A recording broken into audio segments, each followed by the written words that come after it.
may find a confused homeowner with a shotgun in hand who didn't hear the doorbell. 10:23 for backup. I'm there in 5. Pete clicked back over to dispatch. His sergeant's voice radioed in.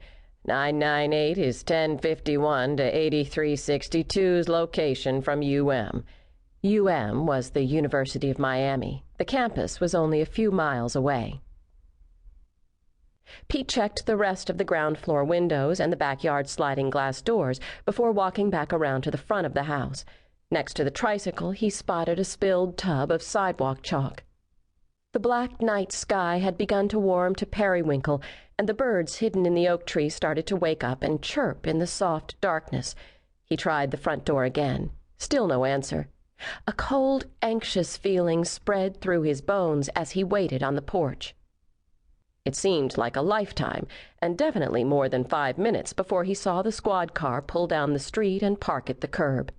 Sergeant Demos was a large man, and with just weeks to go before his retirement party, things moved at a slower pace for him, both physically and mentally. It was another minute before the car door finally opened. "Still nothing, Kelowna?" Ralph asked with a huff as he lumbered up the walk. "Nah, Sarge. No sign of life." "It was a hang-up, right?"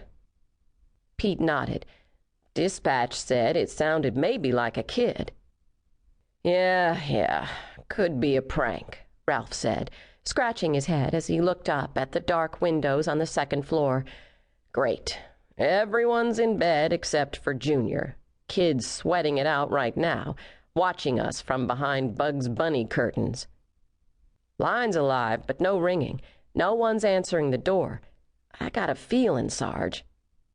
"You and your feelings. I got a feeling you're looking for some OT. Pay down the college fund for those new babies you got coming." The sergeant used his baton to bang on the door. "Police! Anybody home?" After a moment, he looked at Pete again. "Any history on the house?" "Homesteaded to a Dr. and Mrs. David Marquette.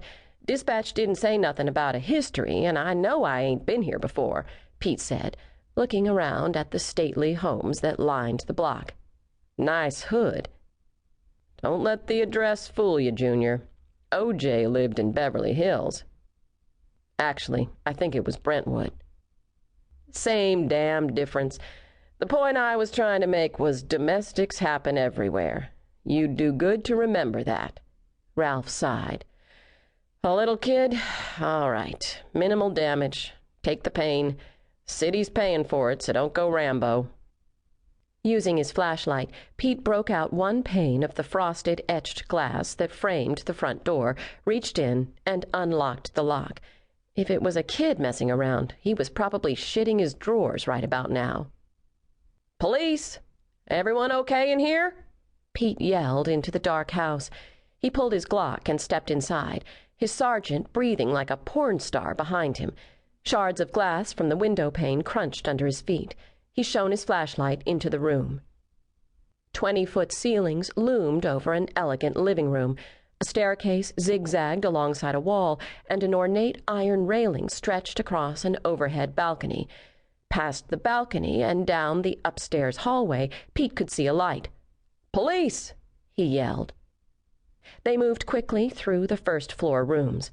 Laundry sat piled on a washing machine, and toys cluttered the family room. In the kitchen, cleaned baby bottles were lined up neatly next to the sink on paper towels. Pete stared at the bottles. The house was too quiet. Someone should be up by now. Either they had the wrong house and no one was home, or... Pete ran for the stairs, taking them 2 at a time.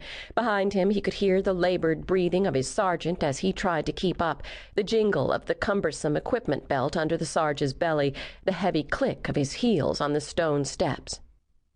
Dull yellow light spilled softly onto the landing from a back room whose door was partly closed. A nightlight? Family pictures smiled at him from every angle. All the other hall doors were shut tight. "Anything?" called Ralph, still on the stairs. Pete moved slowly toward the open door, snaking his way along the wall. Pieces of the room slowly came into view. Butterflies danced.